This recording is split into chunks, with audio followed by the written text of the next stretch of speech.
Bayelsa State when Westwood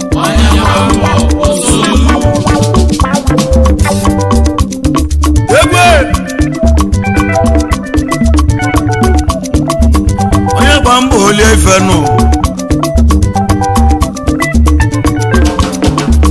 Onyegbambo oli efe Onyegbambo gelinu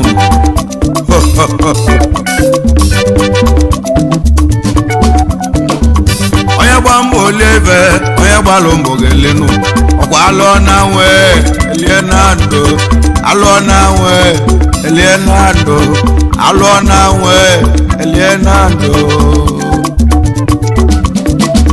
Onyegbambo oli efe Onyegbambo Onyegbambo lenu Onyegbambo lenu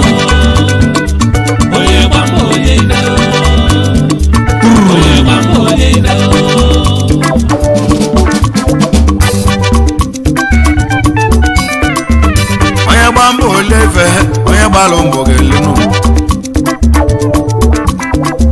Baike no gwu ebigo ndoga dele ma Baike no gwu ebigo ndoga dele ma Egwu abụ Onyegbambo gelenu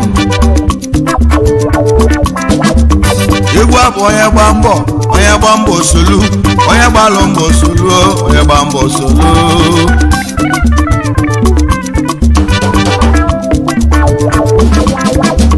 Baike no gwu ebigo Age grade Bayelsa State Motor Unity Progress Ndị ọ ga-adịle mma Baike no gwu ebigo Onyegbambo soro ụwa gaa n'iru ị na-alụ olu ugbo biko oge gbawa mbọ ị na-azụ afịa biko oge gbawa mbọ ị na-akwa barụ biko oge gbawa mbọ ndị ọkada na ndị ikeke ka na-agba mbọ ife ọ bụ nọ ya na-eme oso na-agba mbọ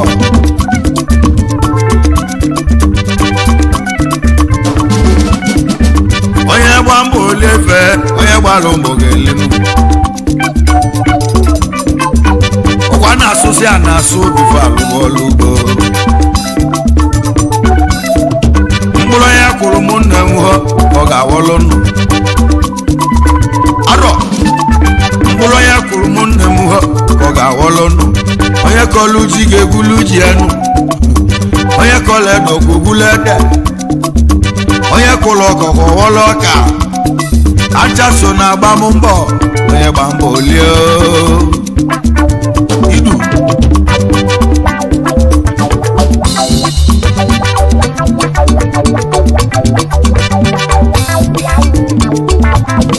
ekwe onye gbalụ n'ọkọchị olu onudu mmele ya ka ọ ga-anya n'ụlọ Onyegbambo olie ebe Onyegbambo gelenu Chief APN Obeche Igwe Bayelsa Founder Chairman Onyegbambo solu Founder Uzamaka Social Club Zidigwe Ganja Papa Mboye nwa Unumekene yi Onyegbambo oli efe Onyegbambo gelenu Chief APN Obeche Igwe Bayelsa Founder Chairman Onyegbambo solu Founder Uzamaka Social Club ndoma Zidigwe Ganja onye ọrịa metisi odogwu onumekene onye ọ ga-adịle mgbawu isi na kene isi oliakụ gị Josephine Oliakụ Ganja Social Madam ịdị ka achọrọ isi ogele mala obi die Josephine ibu Oliakụ nwunye Ganja Social Madam obili onumekene Onyegbambo oli efe Onyegbambo oli kedu maka Chief Amechi Obiora Walupu akụ Vice Chairman Onyegbambo solu Amechi agbakụlụ Egwu ọgụ 1 na mmụọ bụ agụ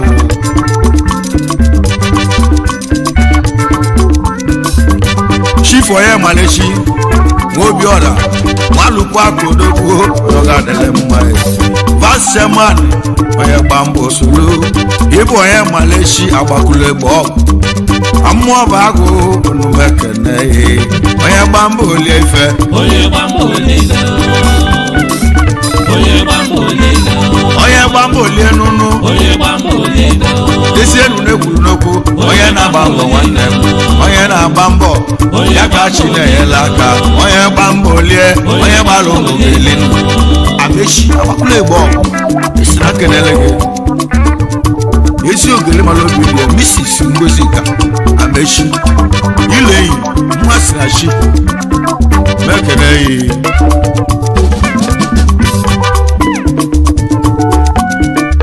Onyegbambo olie ife nụ Onyegbambo olie ife egwu aka ndị bịanụ onye na-agba mbọ nwanne m onye na-agba mbọ ya ka chi na-enyela aka Onyegbambo olie ife ibu maka Mr. IG Okoye Agambo 1 amụdọrọ Anam onumekene yi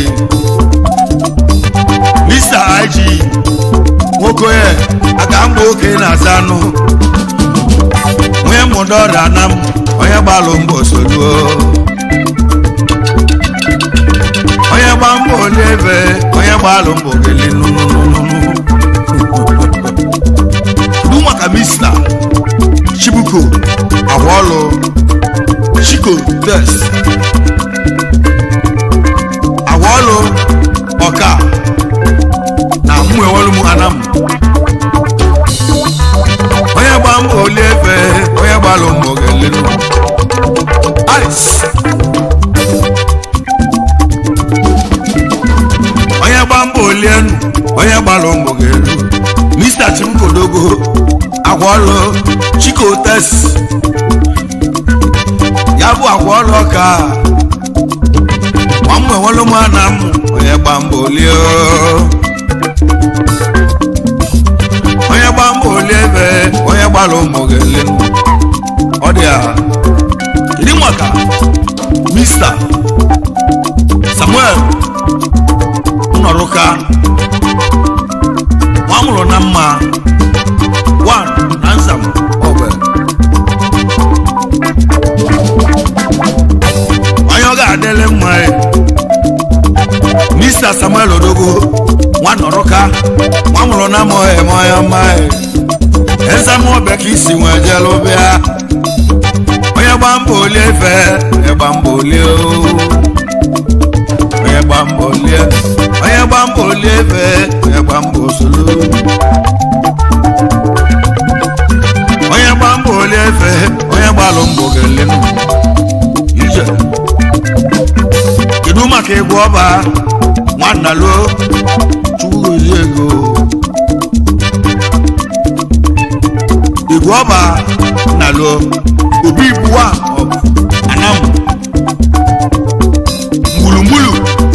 na mmịata Anam onye ọ ga-adịle mma egwu ọba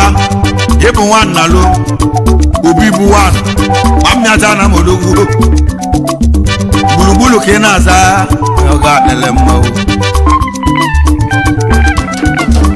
Onyegbambo olie ife onye gbalụ mbọ geli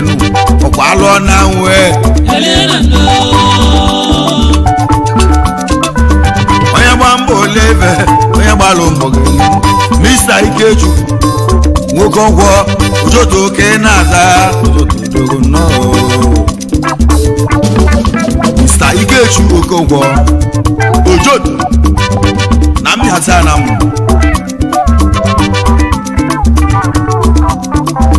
Onyegbambo olie ife nụ onye gbalụ mbọ solo Onyegbambo solo ka nje bịa gbaike na ogwu ebigo n'egwu m na-amasị gbaike na ogwu ebigo dị nje aba mmadụ ka eji aka egwu nje bịa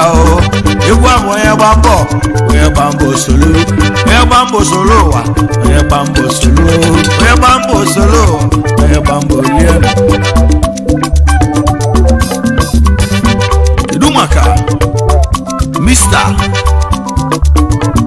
Michael nwabu nwanne Mike Cement Nkalago Block na Mwewolumu Anam Mr. Michael nwabu nwanne onye ga-adịlị mma onye gba mbọ olie efe onye gba mbọ osolu onye gba mbọ olie efe onye gbalụ mbọ ga-elenu alụọ na nwe elie na ndụ alụọ na nwe elie na ndụ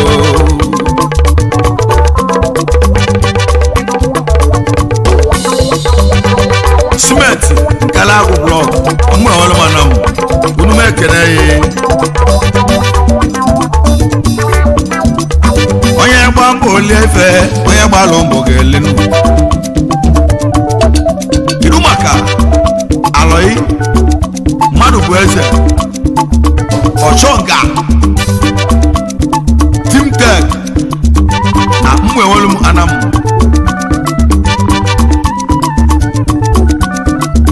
onye gba mbọ olienu onye gbalụ mbọ ga-ele alọyi mmadụ bụ eze ọchọnga kenaza ọchọnga odogwu ọchọnga Team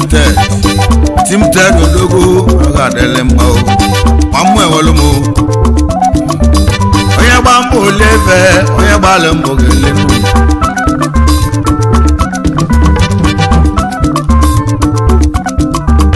onye gba mbọ olie efe onye gbalụ mbọ ga-elenu enwere ekene Mrs. Obugo Chinwaba Ajide agbala aka ibe ya Ajide mma ka mma na ọrama etiti Anam ezi ogele bụ nọ Mrs. Obugo Chinwaba Ajide agbala aka ibe ya kenaza Ebu Ajide emma ka mma onye ọ ga-adịlị mma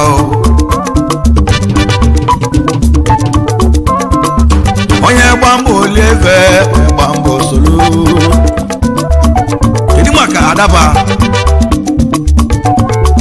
Ndive Madam Ndive Iko nne dị ọra mma nne ndị kpa ike na ọgwụ ebigo onye gba mbọ osolu na mmụọ Anam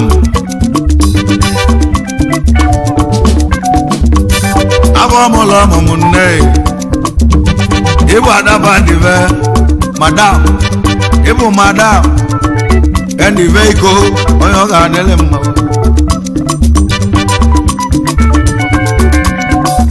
onye gba mbọ olie efe onye gba mbọ olie elu nne ndị kpa ike na ogwe onye gba mbọ osolu ekene m ala na-azụ nwa daalụ kedu maka Chief SU Auja Rọba mmadụ kọ eze ji agba ego nkịtị 1 nna ndị kpa ike na ọgwụ ebigo onye gba mbọ osolu owele aka na-atọ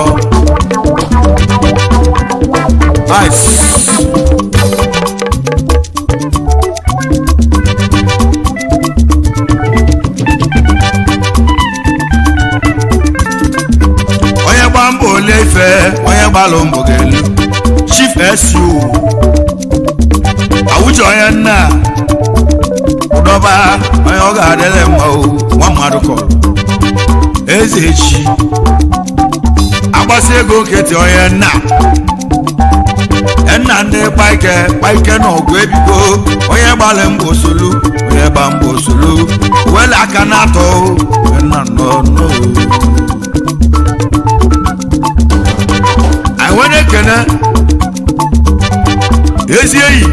kasị enyi Sunday Nwachu Ajaja Oji Ebi Emogo 1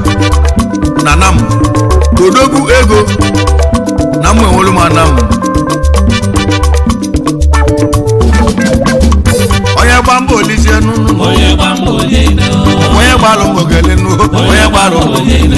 Ọkwalụ na nwe Elie na ezi enyi Sunday Nwachukwu ịbụ aja aja ndụ dike ọ dịrị obodo mma ọkwa ịmala ọnwụ dike ọ dịrị obodo mma gwa m wee ga-emezi oge mete n'ụwa mma ezi enyi Sunday bụ Sunday Nwachu aja aja ịbụ oji evi eme ọgụ n'elu odogwu ego nke na-azazụ egwu abụ onye gba mbọ onye gbalụ mbọ ga-eli onye gba mbọ soro ụwa onye gbalụ mbọ soro ndị ọbịa ga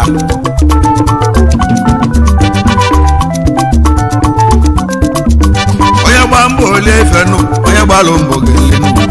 kedu maka pastọ ịma eze okeke aka jiri healing ministry Enugu onye amụma mbụ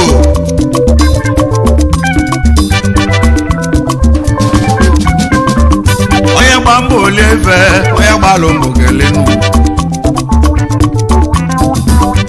pastọ Emmanuel eze okeke aka jiri ministry odogwu ọ ga-adịrị mma onye amụma mbụ odogwu n'Enugu ọzọ Igbo ndụ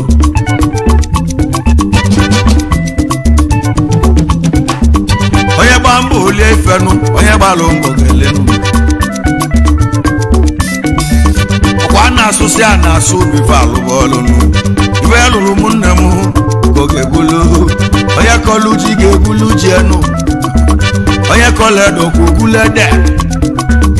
onye kụrụ ọka ga-awọlụ ọka o bụlụ onye kụrụ ụmụnne m ka ọ ga-awọlụ arọ nkwụ onye gbalụ n'ọkọchị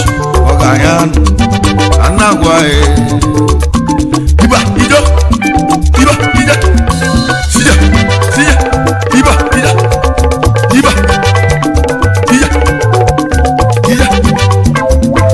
ice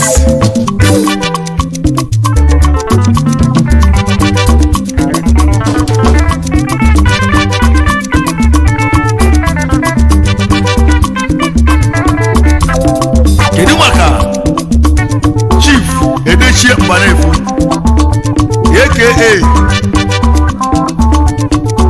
Alụmakụ oke Ikutu Chairman Mmịata Anam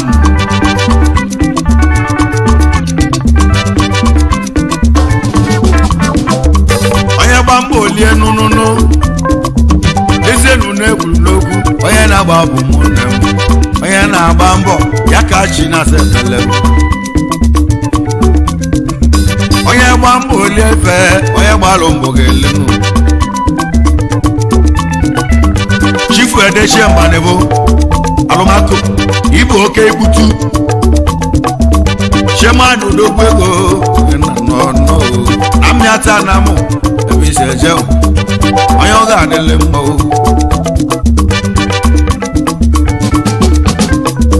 onye gba mbọ ole ebe onye gbalụ mbọ ga-elenu kedu maka ngesi na ndị egwu Ọlando anụ ehi agụ o kwesịrị mgbe ọra Vice Chairman 2015/2016 na mgbe enwere m Anam ọ ga-alụ n'elu onye gba mbọ ole efe onye gbalụ mbọ ga-elugo ngesi na odogwu n'elu ngesi na emu Nwanze Egwu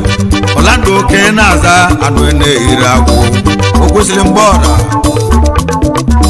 ịbụ o kwesịrị mgbe ọra onye ọ ga-adịle mma Vice Chairman odogwu wee nara ịma 2015/2016 na mma enwere ụmụ wee na nọ egwu abụ onye gba mbọ ike na ogwu ebigo Anamụba mụrụ ndị ọma ike na ogwu ebigo ndokọ olile egwu mụ na-amasị n'ụcha unu nwe m nwere egwu a ifunu chọrọ ka nga-emelu unu ma ike na ọgụ ebi onye mmejọ ya agbara alụọ ka na-ekwu ma ike na ọgụ ebi onye gba mbọ olie efe onye gba mbọ olie kedu maka chief Ndubude onye aka Ezeoba aka Ichie nwa Chinemeze 1 na Nwiku Anam Ndubes mekele yi Michael Ogwebigo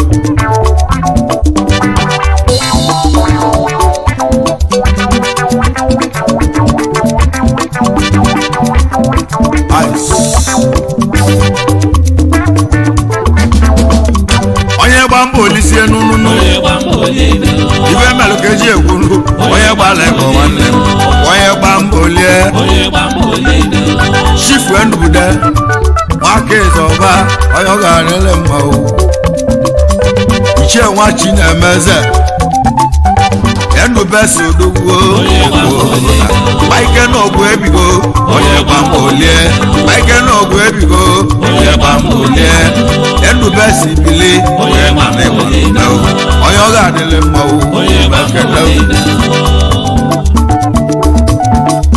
kedu maka Chief Sir Nnameke Anthony Ichie eziokwu bụ ndụ 1 na Anam ọra m etiti mekele gị Michael n'ọgwụ ebigo Michael n'ọgwụ ebigo nnu ka ndị ọ ga-adịle mma Onyegbambo olie Chief Nnameke Anthony Chukwu Eziego Ichie eziokwu bụ ndụ na Anam onye ọ ga-adịle mma o eziokwu bụ ndụ odogwu onye kwu ojebele onwe ya mmadụ ukwu eziokwu dị n'ụwa nwere onwe ya Chief Sir Nnameke Anthony Ichie eziokwu bụ ndụ unu ekele ya Michael Ogwebigo onye gba mbọ olie efe onye gbalụ mbọ ga-elenu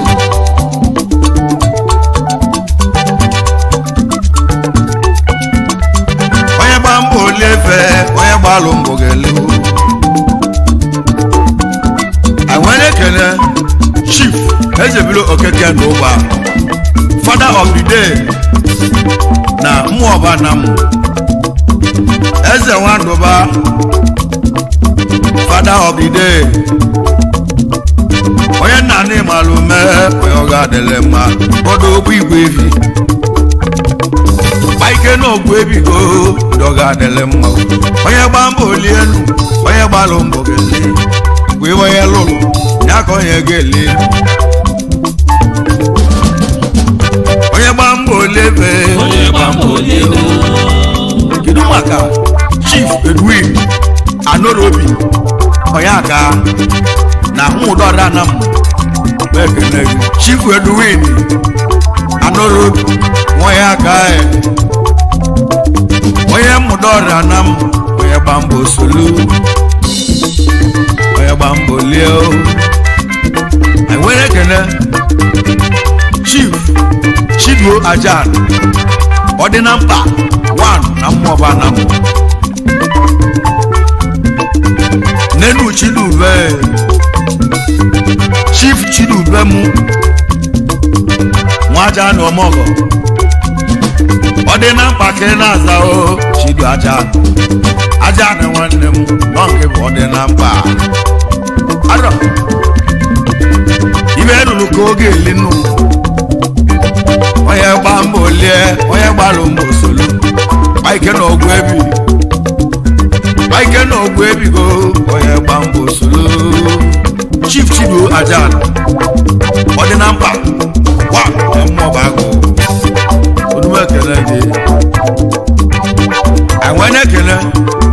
Chief Emma Ọnụọra okwu atụ egwu na mmụọba Anam Nenu Emmanuel Ọnụọra okwu atụ egwu ụkwatu egwu ka ị na-aza mmụọ bagbo ime ọnọra ụkwatu egwu arọbịa arọdogbo mụbụ egwu n'ebe oluomu na mmanwụ ejechila ọnụ riri sa iba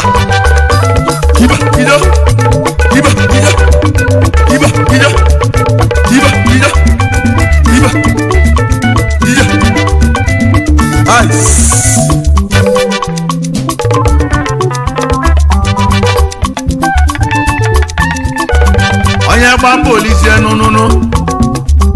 onye gbalụ mbọ ga-elihu onye gbalụ mbọ ga-elienu ọkwa alụ na nwe elie na alụ alụ na nwe elie na alụ ike na ogbu ebigo n'okolili arọ ike na ogbu ebigo n'okolili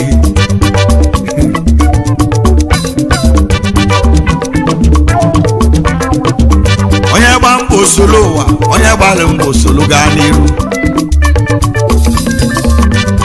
kedu maka chief Egwuba ọgwụgwọ agwụba mgbede na ọrama etiti Anam chief Egwuba nwa ọgwụgwọ onye ọ ga-adịle mma onye na dogo no Egwuba mgbede ọrama etiti Anam bekene enwere ekene Mrs. Udemezugo Nọrụga Nwagadi Iyom Ochina nwa wa na mmịata Anam Oji ewu emogo ezi mama chụ ebuka nwa ya na ụmụ ejima kedu maka Adugo nwa onye ọ ga-adịle mma abọmụlọ ọmụmụ mama Udemezugo nwunye Nọrụga ọnwụ na-egbu ọsọ amelụ nga n'aka nji bebe n'oge mama biko nke bezi n'akwa Iyom ochi na nwa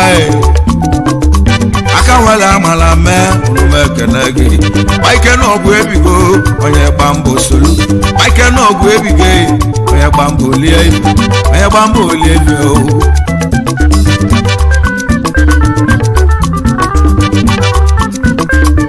kedu maka Mrs. Nkiruka Anekwem Simple Madam na ụmụọba Anam bekene eziogele mala obi di eziogele bụ nọ Nkiruka Nkiru Anekwe Simple Madam ụmụọba Anam bekene Onyegbambo leve Nkiru Anekwe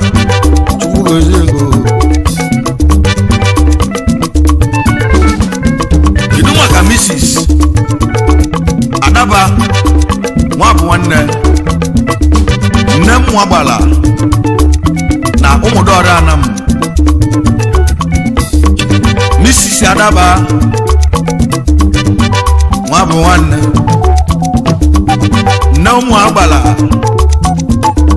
ụmụdọrọ Anam iseje ike na ogwu ebigo Onyegbambo solu Onyegbambo liebe Onyegbambo solu enwere ekene Ikechukwu dọm anyị esoro Ogbuebi Omekania wan na Nwikwu Anam onye ọ ga-adịle mma ike na ogwu ebigo Onyegbambo liebe Onyegbambo lielu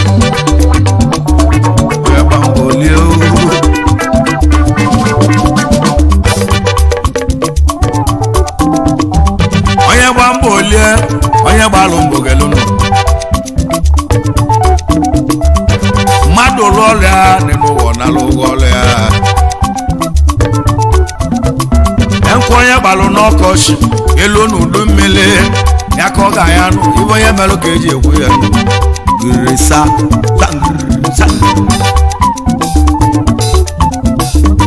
olu obodo m na mmanwụ gbejechilọnụ maike na ogwu ebigo ndoko olili ndị oke olili iba sija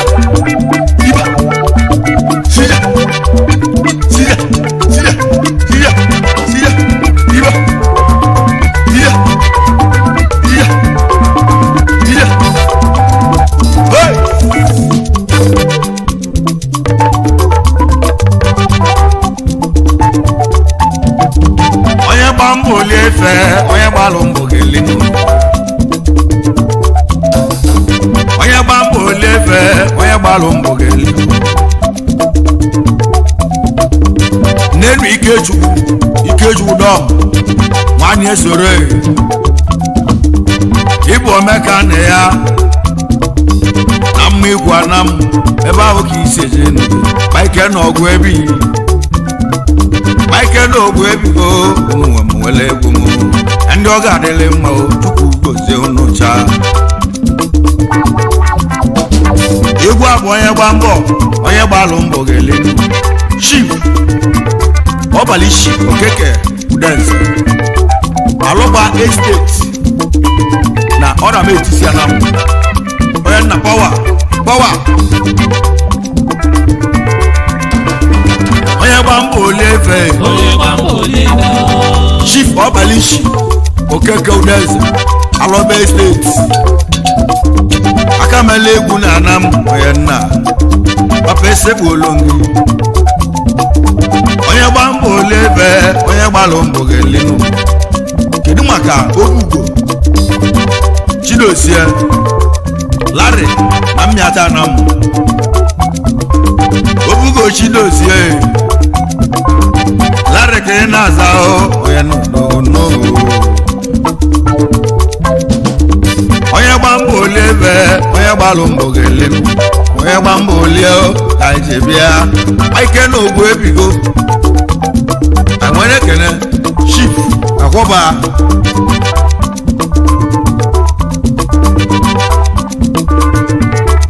onye nna m ekele mmanwụ tiri dibịa udume mkpọ ọgwụ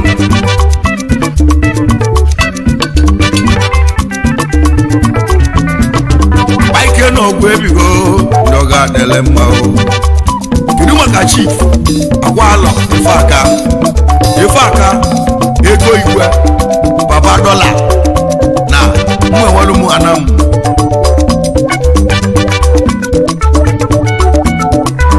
Onyegbambo liefe Onyegbalo mbụ ga-elenu Onyegbambo liefe Onyegbalo mbụ ga-elenu chifu Agwalọ nwefe aka ego igwe baba dọla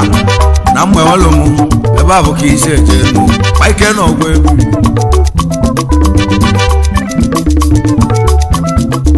Onyegbambo liefe Onyegbalo mbụ ga-elenu kedu maka Sunday Nwakonuche Ezennia wa na Anam obodo eze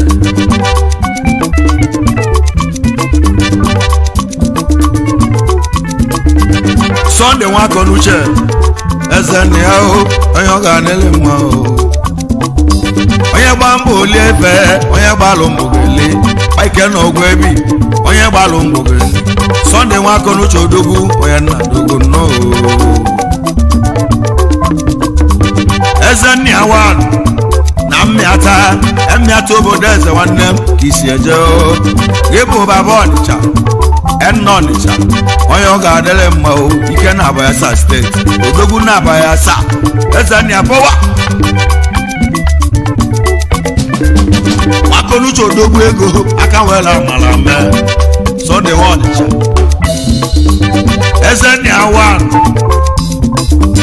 nwakpala akụ na ikolobịa papa Chukwu gozie ego Ezennia wa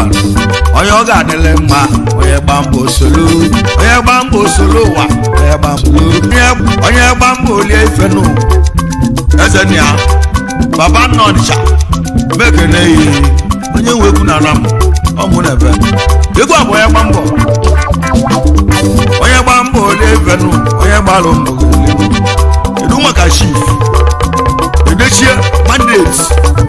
Ojeligbo Anam na mụ enwere ụmụ chief edechie mandate